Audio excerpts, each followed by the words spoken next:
जय श्री राधे। पूज्य श्री सद्गुरुदेव भगवान के चरणों में प्रणाम। पूज्य श्री राधा बाबा जी का जीवन चरित्र। हठ योग से शरीर कष्ट एवं प्राकृतिक चिकित्सा से लाभ। गांव-गांव भ्रमण करते समय पूज्य बाबा निरंतर अपनी स्वरूप अवस्था में तो रहते ही थे, साथ ही साथ उनका शास्त्र ग्रंथ अवलोकन भी चलता रहता था।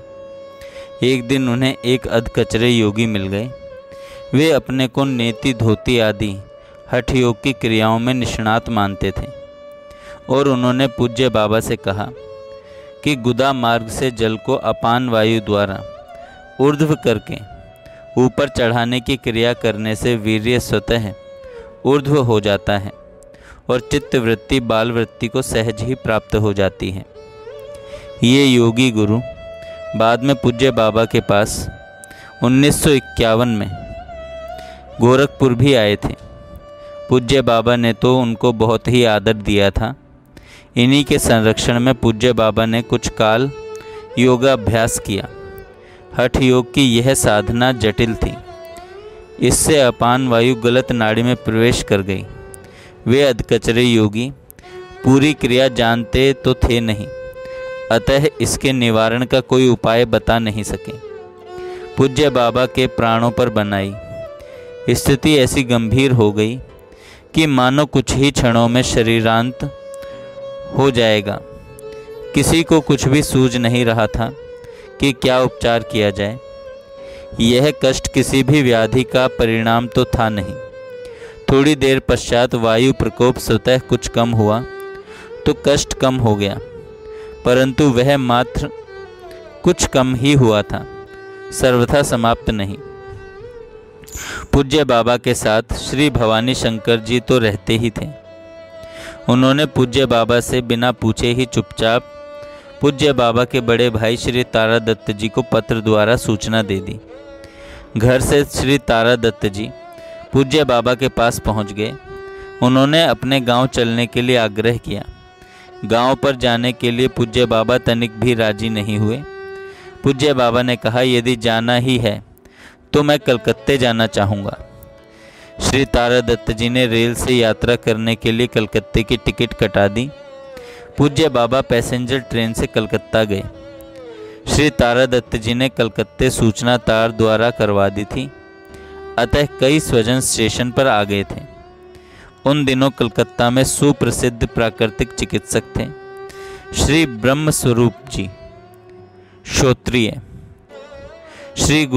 श्री बाबा उनके चिकित्सा केंद्र पर गए। भवन के द्वार पर दरबान ने पूज्य बाबा का बड़ा अपमान किया। वह समझ रहा था कि यह भिखारी सन्यासी मालिक को व्यर्थ ही तंग करने के लिए आया है। जब उससे यह कहा गया कि एक रोगी के रूप में चिकित्सा करवाने के लिए आए हैं, तब उसने प्रवेश करने दिया। पूज्य बाबा भवन के अंदर गए। एक सन्यासी को आया हुआ देखकर श्री ब्रह्म स्वरूप जी तुरंत अपनी कुर्सी पर से उठ खड़े हुए और हाथ जोड़कर विनम्र भाव से उन्होंने पूज्य बाबा को प्रणाम किया। पूज्य बाबा ने उनको बतलाया कि एक हठ योग की क्रिया में किंचित चूक हो जाने से पीठ की एक नाड़ी में वात प्रवेश हो गया है। यदि इसका उपचार संभव हो तो आप उचित परामर्श दें।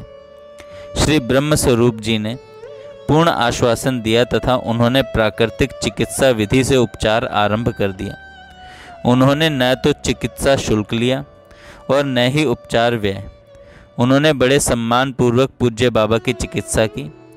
जितने विनम्र और उदार श्री ब्रह्म स्वरूप जी थे, वैसी ही सेवा परायण और साधु हृदय उनकी धर्मपत्नी भी थी।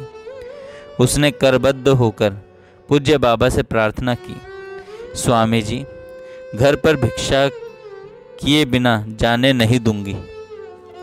घर पर भिक्षा किए बिना जाने नहीं दूंगी। पूज्य बाबा की प्राकृतिक चिकित्सा लगभग 15-16 दिन चली।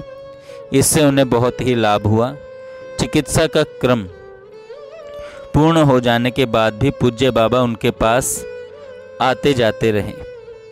पूज्य बाबा प्रतिदिन जाते तथा प्राकृतिक चिकित्सा की प्रक्रिया का व्यवहारिक ज्ञान प्राप्त करते रहते। पूज्य बाबा के अद्भुत पांडित्य एवं सत्य आचरण से श्री ब्रह्म स्वरूप जी भी कम प्रभावित नहीं थे। परस्पर का यह स्नेह संबंध भविष्य में भी बना रहा।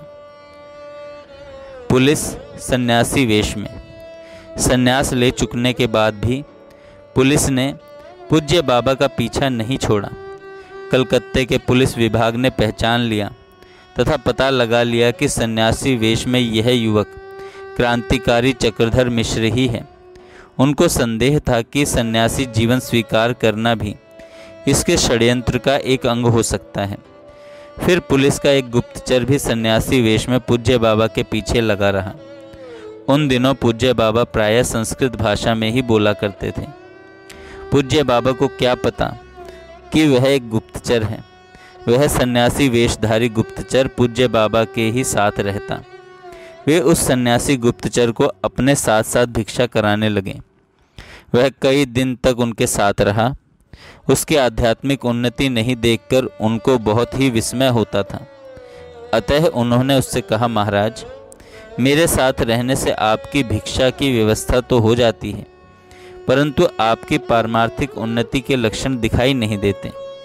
मेरे जैसे अति साधारण व्यक्ति के साथ रहकर आप अपना समय क्यों नष्ट करते हैं? आपको किसी श्रेष्ठ संत का आश्रय ग्रहण करना चाहिए। उस सन्यासी गुप्तचर ने कुछ उत्तर नहीं दिया। एक दिन पूज्य बाबा ने उसको किसी दूसरे स्थान पर सादे नागरिक वेश में देखा। पूज्य बाबा ने उसको पहचान लिया और बंगला भाषा में पूछा, महाशय, आज यह नागरिक वेश कैसे धारण कर लिया? वह सन्यासी गुप्तचर पूज्य बाबा द्वारा प्रश्न किए जाने पर झेंप गया। उसने जान लिया कि आज मेरी पोल खुल गई। इन्होंने भी जान लिया कि यह तो सन्यासी वेश में गुप्तचर था। फिर वह पूज्य बाबा के पास कभी नहीं आया। इसके पश्चात पुलिस ने भी इनका पीछा करना छोड़ दिया। इनकी बातचीत को, उनसे मिलने वालों को और उनके कार्य को लगातार देखते रहने के बाद पुलिस विभाग को आशंका करने के लिए कोई छिद्र नहीं मिला। सतत निरीक्षण करते करते पुलिस को यह विश्वास हो गया कि इनका सन्यासी जीवन किसी षड्यंत्र का अंग नहीं, अपितु विशुद्ध आध्यात्मिक जीवन है। पूज्य स्वामी राम सुखदास जी से परिचय एवं बांकुड़ा प्रस्थान। पूज्य बाबा नियमित प्रतिदिन गंगा स्नान के लिए जाया करते थे। साधक, संत अथवा सिद्ध सभी के लिए गंगा नित्य वंदनीय है। भगवती गंगा के पावन शांत प्रवाह का दर्शन, निर्मल नीर का सभक्ति सेवन एवं एकांत कूल पर स्थिर आसन साधकों, संतों, सिद्धों के लिए सदैव ही उपयोगी रहा है। गंगा तीर के पुनीत वातावरण में ब्रह्म चिंतन, भगवद अर्चन, साधन, भजन आदि सहज संभव बन जाते हैं।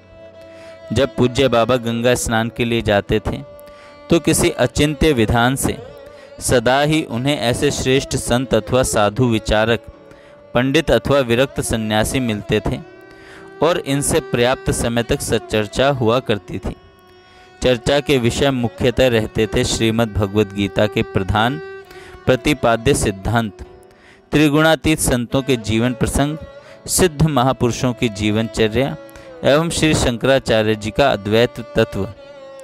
इसी अवधि में पूज्य बाबा को गोविंद भवन का परिचय मिला, जिसके द्वारा कल्याण पत्रिका का संचालन होता था। इसी के अंतर्गत गोरखपुर में गीता प्रेस था, जिससे प्रकाशित होने वाली अनेक सुंदर धार्मिक पुस्तकें होती थीं। कलकत्ते में गोविंद भवन सदा से अध्यात्म चर्चा का एक प्रमुख केंद्र था। वहाँ सत्संग की व्यवस्था सदा ही रहती थी, पर रविवार को विशेष सत्संग हुआ करता था। इसी दिन पूज्य स्वामी श्री राम सुखदास जी महाराज के प्रवचन को सुनने के लिए न जाने कहाँ कहाँ से श्रोतागण गोविंद भवन आया करते थे। श्री स्वामी जी महाराज का प्रवचन मुख्यतः श्रीमद् भगवद गीता पर होता था। गीता जी पूज्य बाबा का भी सबसे अधिक प्रिय ग्रंथ रहा है। अतः गीता जी पर श्री स्वामी जी के विचारों को सुनने के लिए वे भी गोविंद भवन में श्रोताओं के मध्य बैठ जाते थे। पूज्य बाबा वेश से अत्यधिक विरक्त थे। उनके पास पहनने के लिए मात्र एक कोपीन तथा एक घुटने से भी ऊंचा अधोवस्त्र रहता था। एक बार अधिक भीड़ के कारण वे मुख्य द्वार के पास खड़े हुए शांत चित्त से प्रवचन सुन रहे थे इतने में किसी बड़े सेठ की मोटर गाड़ी आई। उसमें कोई मारवाड़ी सेठानी प्रवचन सुनने आई होगी। भवन के दरबान ने उस सेठानी को भीड़ से रास्ता दिलाने की चेष्टा की। उसने पूज्य बाबा को इस विरक्त वेश में एक भीख मांगने वाला मात्र भिखारी माना, अतः इन्हें हटाने के लिए उसने इन्हें जोर से धक्का दे दिया। पूज्य बाबा भाषण सुनने में इतने एकाग्र थे कि उन्हें दरबान की इस क्रिया का कोई पूर्वाभास ही नहीं हुआ, अन्यथा वे पूर्व संकेत मिल जाने पर स्वयं ही द्वार से हटकर रास्ता दे देते। श्री राम सुखदास जी स्वामी जी मंच पर से दरबान द्वारा होती इस क्रिया को देख रहे थे। उन्होंने पूज्य बाबा की एकाग्रता पूर्वक भाषण सुनने की मुद्रा भी पूर्वतः देख ली थी, अतः उन्होंने तुरंत भाषण स्थगित कर मंच से बाहर आकर पूज्य बाबा को सड़क से उठाया। पूज्य बाबा को दरबान का धक्का इतनी जोर से लगा था कि वे अपने को संभाल नहीं पाए तथा सड़क पर गिर गए थे। श्री स्वामी जी के मंच से उठकर आने पर तो दरबान को भी अपनी प्रमाद जनित भूल समझ में आ ही गई थी। वह भी बहुत ही लज्जित था। पूज्य बाबा को स्वामी जी मंच पर ले आए, अपने पास बैठाकर प्रवचन करने लगे। श्री स्वामी जी से पूज्य बाबा का प्रथम परिचय था। यह परिचय आगे चलकर शीघ्र ही घनिष्ठ रूप में परिणित हो गया। पूज्य बाबा कट्टर वेदांती थे। भगवान के सगुण साकार स्वरूप को वे मायावाद के क्षेत्र की वस्तु मानते थे। तर्क के द्वारा उन्हें सगुण साकार स्वरूप को स्वीकृत करवा देना कठिन था। कलकत्ते के गोविंद भवन में स्वामी राम सुखदास जी से विचार विनिमय हुआ। इसे एक प्रकार से शास्त्रार्थ भी कह सकते हैं। परस्पर के विचारों का आदान प्रदान संस्कृत भाषा में हुआ। वे सगुण रूप का प्रतिपादन कर रहे थे, परंतु पूज्य गुरुदेव पूज्य राधा बाबा के तर्क भी अति प्रखर थे। पूज्य बाबा की तार्किकता का समाधान नहीं हो सकने पर श्री स्वामी राम सुखदास जी महाराज ने कहा, मैं तो ऐसा ही मानता हूँ। इस पर पूज्य बाबा का उत्तर था कि किसी की व्यक्तिगत मान्यता से सत्य थोड़े ही बदल जाएगा, सत्य तो सत्य ही रहेगा। किसी भी मत के पीछे शास्त्र एवं विचारों की तार्किकता तो होनी ही चाहिए। स्वामी राम सुखदास जी ने तत्व चिंतामणि नामक श्री सेठ जयदयाल गोयंदका की पुस्तक के कुछ भाग पूज्य बाबा को पढ़ने को दिए। उन्हें पूज्य बाबा ने 2-3 दिन में पढ़कर वापस कर दिए, परंतु वे सगुण साकार स्वरूप को स्वीकार नहीं कर सके। इसी समय श्री सेठ जी का एक पत्र उन्हें सुनने को मिला। उस पत्र में पूज्य बाबा बहुत प्रभावित हुए। उस पत्र में जो बातें लिखी थी वे सारी बातें वही व्यक्ति लिख सकता था जो ज्ञान की चौथी भूमिका में प्रतिष्ठित हो। यह सेठ जी का पत्र श्री स्वामी जी श्री चंपालाल जी बिन्नानी को सुना रहे थे। पूज्य बाबा गंभीरता से विचार करने लगे कि ऐसा पत्र वही लिख सकता है जिसे स्वरूपानुभव हो गया हो। पूज्य बाबा ने श्री स्वामी राम सुखदास जी महाराज से पूछा, यह पत्र किसने लिखा है? श्री स्वामी जी ने कहा, यह पत्र श्री सेठ जयदयाल गोयंदका जी का है। पूज्य बाबा ने पूछा, श्री सेठ जी कहाँ रहते हैं? स्वामी जी ने कहा, वे तो बांकुड़ा रहते हैं। बाबा ने पूछा, यह बांकुड़ा कहाँ है? स्वामी जी ने उत्तर दिया, बांकुड़ा बंगाल का ही एक नगर है। श्री सेठ जी का वहीं पर संपूर्ण व्यापार है। पूज्य बाबा ने जिज्ञासा की, मैं उनसे मिलना चाहता हूँ। स्वामी जी ने स्वीकृति में कहा, आपके बांकुड़ा जाने की सारी व्यवस्था करवा दी जाएगी। आप वहाँ कब जाना चाहेंगे? पूज्य बाबा ने त्वरा दिखाई, मैं तो आज ही वहाँ जाना चाहता हूँ। जब किसी से मिलने की इच्छा जग ही गई है तब फिर विलंब ही क्यों किया जाए। स्वामी श्री राम सुखदास जी महाराज श्री सेठ जी के परम निज जन थे। स्वामी जी को यह देखकर बहुत ही प्रसन्नता हो रही थी कि पूज्य बाबा जैसे प्रतिभा संपन्न सन्यासी के मन में श्री सेठ जी के प्रति आदर का भाव जाग उठा है। श्री स्वामी जी महाराज ने रेल की टिकट करवाकर पूज्य बाबा को दे दिया। साथ ही बांकुड़ा तार भी करवा दिया कि एक युवक सन्यासी आपके दर्शन को आ रहे हैं जो बड़े ही योग्य हैं। तार यथा समय बांकुड़ा पहुंच गया। श्री सेठ जी के आदेश अनुसार श्री घनश्याम दास जी जालान, जो आजीवन गीता प्रेस के मुद्रक तथा प्रकाशक रहे, साथ ही श्री सेठ जी के अत्यंत निकट सहयोगी रहे। पूज्य बाबा को लेने प्रतीक्षारत थे।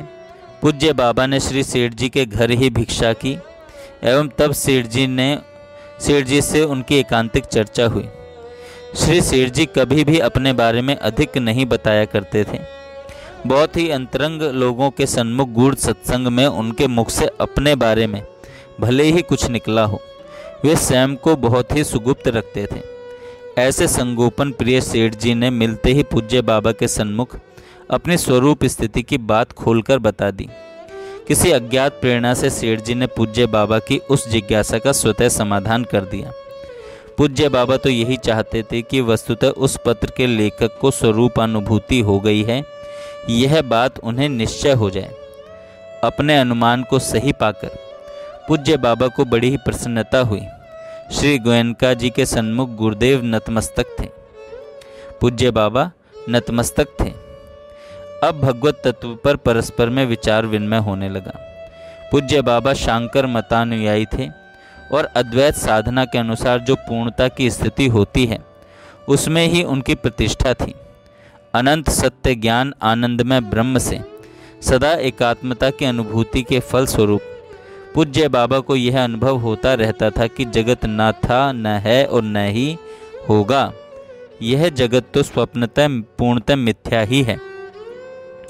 ऐसी ब्राह्मी स्थिति में प्रतिष्ठित रहने के कारण पूज्य बाबा श्री सेठ जी गोयनका जी से विचार विनिमय करते समय अपनी अद्वैत निष्ठा का ही प्रतिपादन करते थे।